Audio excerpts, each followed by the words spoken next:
স্বাগত জানাই medicine plus health চ্যানেলে। আপনাদের সকলের সুস্থতা কামনা করে শুরু করছি আজকের ভিডিও। যারা রোগা পাতলা মানুষ তারা কি খেয়ে মোটা হতে পারেন সেই সম্পর্কে আলোচনা করতে চলেছি। তো ভিডিওটি খুবই গুরুত্বপূর্ণ হতে চলেছে, তাই আপনাদের কাছে অনুরোধ ভিডিওটি প্রথম থেকে শেষ পর্যন্ত দেখতে থাকুন। আর আপনাদের যদি কিছু জানার থাকে অবশ্যই কমেন্ট বক্সে কমেন্ট করতে পারেন।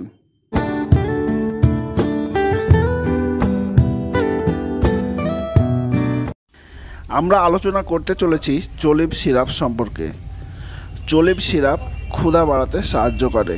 এতে রয়েছে সাইপ্রোহেপ্টেডিন 2 mg 5 ml, tricholine 275 mg 5 ml, sorbitol 3.575 mg 5 ml।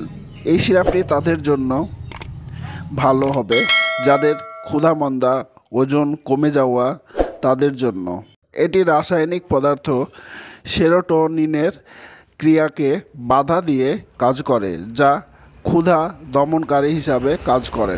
Siphon syrup ক্রমাগত শক্তির চাহিদা বাড়িয়ে ক্ষুধা বাড়ায়।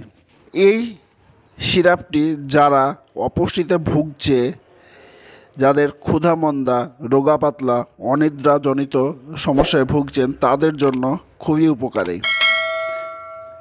এটি ক্ষুধা বাড়িয়ে সমস্যার সমাধানে সাহায্য করে। এটির দাম মাত্র 139 টাকা। এটি সমস্ত ফার্মেসিতেই পেয়ে যাবে। সাইড ইফেক্ট: এই সিরাপটি খাওয়ার পরে কোষ্ঠকাঠিন্য হতে পারে, ডায়রিয়া হতে পারে, নাক, মুখ ও গলা শুকনো শুকনো বা শুষ্কতা হতে পারে, মাথা ঘোরা এই সমস্যাটি দেখা দিতে পারে, আপনার মনে বিভ্রান্তি আসতে পারে, ঘুম হতে পারে, তবে বেশি সময় ধরে যদি হয় সেটি অবশ্যই সমস্যার। স্কিনে ফুসকুড়ি বা ছত্রাকজনিত সমস্যা হতে পারে, চোখে ঝাপসা দেখতে পারেন, ব্লাড প্রেশার বেড়ে যেতে পারে, হার্টের গতি বা পালস রেটও বেড়ে যেতে পারে। এই সমস্যাগুলি যদি অতিরিক্ত মাত্রায় দেখা দেয় তো অবশ্যই ডাক্তারের পরামর্শ নিতে ভুলবেন না। সাবধানতা: যদি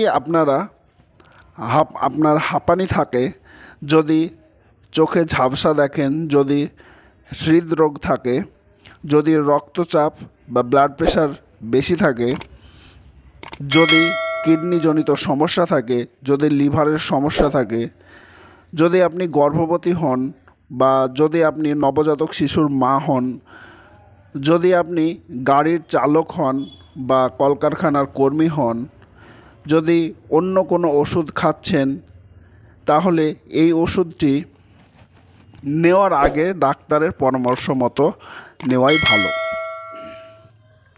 ডোজ: 1 বছরের কম বয়সী শিশুদের দেওয়া যাবে না।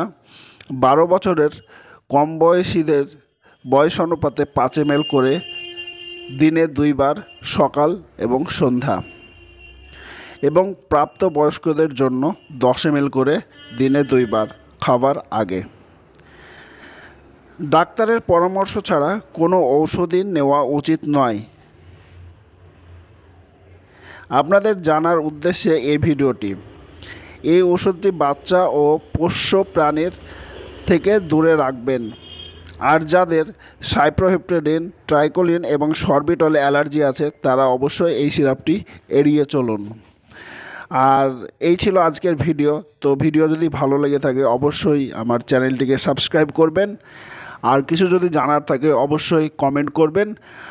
আর ভিডিওটি ভালো লাগলে লাইক করবেন এবং বন্ধুদের শেয়ার করতে পারেন। তো দেখা হচ্ছে আরও একটি গুরুত্বপূর্ণ ভিডিও নিয়ে পরের ভিডিওতে। তো ভালো থাকবেন।